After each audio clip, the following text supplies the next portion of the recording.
Hello student, Gargi tutorial ক্লাসে তোমাদের স্বাগত জানাই।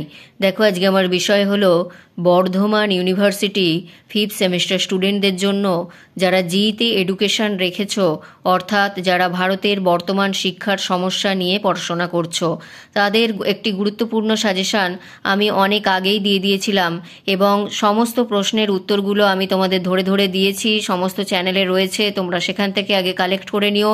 যেগুলো লাল কালিতে দাগ দেওয়া আছে সেই সমস্ত প্রশ্নের উত্তরগুলো কিন্তু আমার চ্যানেলে দেওয়া আছে। এছাড়া আমি তোমাদের জন্য একটি 5th সেমিস্টারের প্লেলিস্ট বানিয়ে রেখেছি এবং যারা জানো তারা জানো যে আমি কোন কোন সাবজেক্ট নিয়ে তাদের সাজেশান দিয়েছি এবং তাদের উত্তরগুলো দিয়েছি। সেই সমস্ত সাজেশানের উত্তরগুলো তোমরা আমার চ্যানেলে যাও অথবা 5th সেমিস্টারের যে প্লেলিস্ট আছে সেখানে যাও, গিয়ে থাম্বনেল দেখে সেই সমস্ত সাবজেক্টের প্রশ্নের উত্তরগুলো কালেক্ট করে নিয়ে পরীক্ষার প্রস্তুতি নাও। তো এখন আমি যেটা তোমাদের দিয়ে দিচ্ছি সেটা হচ্ছে, দেখো এখানে ইউজিসির যে টিকাটা রয়েছে সেটা একটা, অথবা এখানে উচ্চশিক্ষায় ইউজিসির ভূমিকা, দুটোই একই প্রশ্নের উত্তর হবে। আমি এই প্রশ্নের উত্তরটা এখন দিয়ে দিচ্ছি, দেখে নাও। এখান থেকে করবে 1944 খ্রিস্টাব্দের সার্জেন্ট কমিটি বিশ্ববিদ্যালয় শিক্ষার উন্নতি কল্পে বিশ্ববিদ্যালয় মঞ্জুরি কমিশন গঠন করেন।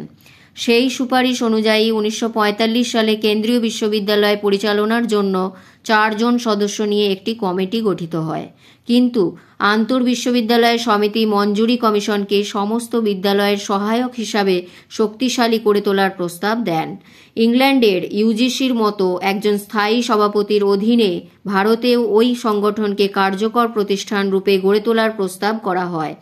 1948 খ্রিস্টাব্দে গঠিত হয় বিশ্ববিদ্যালয় শিক্ষা কমিশন। আন্তঃবিশ্ববিদ্যালয়ের এই প্রস্তাব সমর্থন করেন এবং বিশ্ববিদ্যালয় মঞ্জুরি কমিশনকে সুগঠিত করার সুপারিশ করেন।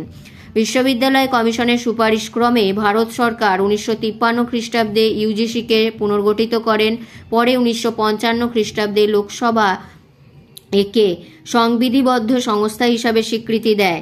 সেই সঙ্গে ঘোষণা করা হয় যে কমিশন বিশ্ববিদ্যালয়গুলির স্বায়ত্তশাসনের ক্ষমতা বজায় রাখবে। 1956 খ্রিস্টাব্দে 9 জন সদস্য নিয়ে বিশ্ববিদ্যালয় মঞ্জুরি কমিশন পুনর্গঠিত হয়। সদস্য হিসাবে ছিলেন কয়েকজন উপাচার্য, কেন্দ্রীয় সরকারি কর্মচারী ও কয়েকজন শিক্ষাবিদ। সিডি দেশমুখ কমিশনের সভাপতি নিযুক্ত হন। 1968 সালে কমিশনের সদস্য সংখ্যা বেড়ে হয় 12 জন। কর্মরত উপাচার্য এবং সরকারি কর্মচারীদের সদস্য তালিকা থেকে বাদ দিয়ে কয়েকজন আইনজীবী, ব্যবসায়ী ও চিকিৎসককে সভ্য তালিকায় স্থান দেওয়া হয়। বিশ্ববিদ্যালয় মঞ্জুরি কমিশন একটি স্বাধীন সংস্থা। কেন্দ্রীয় সরকার উচ্চশিক্ষা সম্বন্ধীয় যাবতীয় কাজ এই সংস্থার মাধ্যমে করে থাকেন। বিশ্ববিদ্যালয় মঞ্জুরি কমিশনের কাজ হলো, 1 হচ্ছে বিশ্ববিদ্যালয়কে স্নাতকোত্তর শিক্ষা ও গবেষণার জন্য অর্থ সাহায্য দেওয়া এবং কলেজগুলিকে শিক্ষার মনোনয়নের জন্য অর্থ দেওয়া। 2 হচ্ছে রাজ্য সরকার অথবা অন্য কোনো সংস্থা নতুন বিশ্ববিদ্যালয় স্থাপনের পরামর্শ চাইলে তা দেওয়া। 3 নম্বর হচ্ছে উচ্চশিক্ষা সম্বন্ধে রাষ্ট্রীয় নীতি নির্ধারণ করা। 4 নম্বর হচ্ছে উচ্চশিক্ষার মান নির্ধারণ করা। 5 নম্বর হচ্ছে বিভিন্ন বিশ্ববিদ্যালয় প্রদত্ত ডিগ্রি অনুমোদন করা সম্পর্কে কেন্দ্রীয় ও রাজ্য সরকারগুলিকে উপদেশ দেওয়া।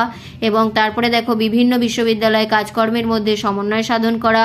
উচ্চশিক্ষার সর্বক্ষেত্রে সংস্কার উন্নতির জন্য বিশ্ববিদ্যালয়গুলিকে পরামর্শ দেওয়া এবং অধ্যাপকদের বেতন ও সুযোগ সুবিধা ও শিক্ষা দেবার বিভিন্ন পরিকল্পনা গ্রহণ করা।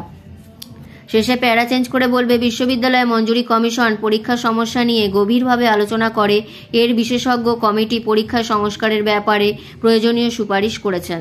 তাহলে এই গেল তোমাদের যে প্রশ্নের উত্তরটা, আরেকবার দেখিয়ে দিচ্ছি। চলো, যদি ভিডিওটি ভালো লাগে, গুরুত্বপূর্ণ মনে হয়, তাহলে একটি লাইক করে দিও। চ্যানেলে নতুন হলে সাবস্ক্রাইব করে নিও। দেখা হচ্ছে আবার পরের ভিডিওতে।